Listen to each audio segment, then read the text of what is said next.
আসসালামু আলাইকুম। এখন আমি চলে এসেছি চন্দ্র রনশিয়া পীরগঞ্জ ঠাকুরগাঁ। এইচকে অনুজীব সার অনেকগুলি ফলন হয়েছে। এখানে মালটা, কমলা, পেঁপের বাগান, এখানে কুষার থেকে শুরু করে অনেকগুলি গাছ রয়েছে। সার যদি নিঃসন্দেহে ভালো আপনার গাছে যদি পরিচর্যা করা হয় তো অবশ্যই আপনার ফলন অবশ্যই হবে। আসসালামু আলাইকুম। ওয়ালাইকুম আসসালাম ওয়া রাহমাতুল্লাহি ওয়া বারাকাতুহু। আপনি কেমন আছেন? আলহামদুলিল্লাহ ভালো। আপনি কেমন আছেন? আলহামদুলিল্লাহ ভালো আছি। আমি দীর্ঘ 3.5 বছর ধরে এই পদ্ধতিতে চাষ করতেছি তৈরি করি। আমি আমার জমিতে কোনো প্রকার রাসায়নিক সার এবং কীটনাশকের ব্যবহার করি না। আলহামদুলিল্লাহ আমার যথেষ্ট ফলন ভালো আছে।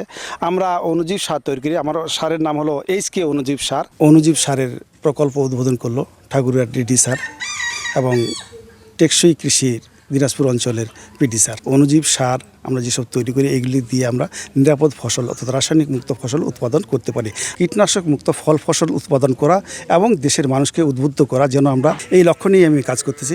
আসসালামু আলাইকুম ওয়া রাহমাতুল্লাহ। আমি লায়লা জুমান বেগম, উপজেলার কৃষি অফিসার। যে অর্গানিক পদ্ধতিতে চাষাবাদ করা সম্ভব, তিনি আমাদেরকে আজকে একেবারে হাতে কলমে থেকে শুরু করে একেবারে চোখে সম্পূর্ণ দেখিয়ে দিলেন। মাঠেও আমরা দেখলাম উনি বিভিন্ন ধরনের সবজি সহ ফলেও এগুলো ব্যবহার করতেছেন। যেমন আজহারুল ইসলামের মতো যেন আরও অনেক কৃষক এখানে দেখে শিখে সেটা যেন উদ্যোগী হয়। আমি আবরুজ্জামান আসাদুজ্জামান, প্রকল্প পরিচালক, দিনাজপুর অঞ্চল টেকসই কৃষি উন্নয়ন প্রকল্প। পাশে এখানে আছেন আজহারুল ইসলাম। উনি একজন খুব ভালো একজন উদ্যোক্তা হিসেবে আছেন। আমরা জানি যে আমাদের বিষমুক্ত এবং নিরাপদ সবজি বা ফসল উৎপাদন করতে চাই, ছাদ বাগান করি বা যারা বিভিন্ন ফসল করি, ওনার এখান থেকে যদি আমরা সেই জৈব উপকরণগুলো নিয়ে যদি আমরা আবাদ করি তাহলে আমরা একটা ভালো আমরা যেটা বলছি যে আবার জৈব বালান সাহকের মাধ্যমে আমরা কৃষির যে আমরা এগিয়ে নিতে চাই সেটা সফল হবে আমি আশা করি। ধন্যবাদ।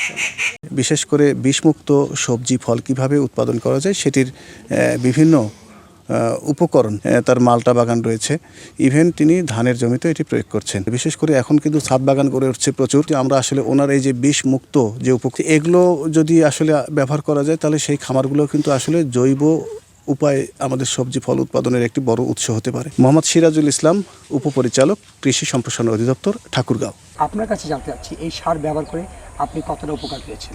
জি, আমি এইচকে বহুমুখী খামার থেকে অনুজীব সারটা গত 2 বছর ধরে ইউজ করছি এবং এটা ইউজ করে আমি আমার মালটা গাছে এবং আমের গাছে ইউজ করছি। আমি খুবই ভালো ফল পেয়েছি। আপনি কোথা থেকে এসেছেন? আমি আসছি পীরগঞ্জ থেকে। পীরগঞ্জ থেকে। মূলত আপনি এখানে কি নিতে এসেছেন? আমি মূলত এখানে মালটা কিনতে আসছি। এর কারণটা কি? কারণটা হচ্ছে সব জায়গা থেকে মালটা কিনে দেখি আজহারুল চৌধুরীর বাগান থেকে বাগানে কোনো হরমোন জাতীয় বা বিষ স্প্রে করা হয় না। মালটা কিনে নিয়ে যাই এবং মালটাটা খুব সুস্বাদু এবং রসালো। মূল যেটা হচ্ছে ফরমালিন মুক্ত এবং নিজস্ব প্রোডাকশন সার দিয়ে তিনি বাগান করে এবং বিশেষ করে মালটা আবাদ করেছেন। সুস্বাদু বলে আপনার বারবার আসা। অবশ্যই এইচকে অনুজীব সার বিশেষ করে প্রোপাইটার আজহারুল ইসলাম চৌধুরী সাহেব এত সুন্দরভাবে উদ্ভাবন করেছেন। বিশেষ করে তার নিজস্ব কয়েক বিঘা জমির উপরে অনেকগুলি ফলের গাছ লাগিয়েছেন।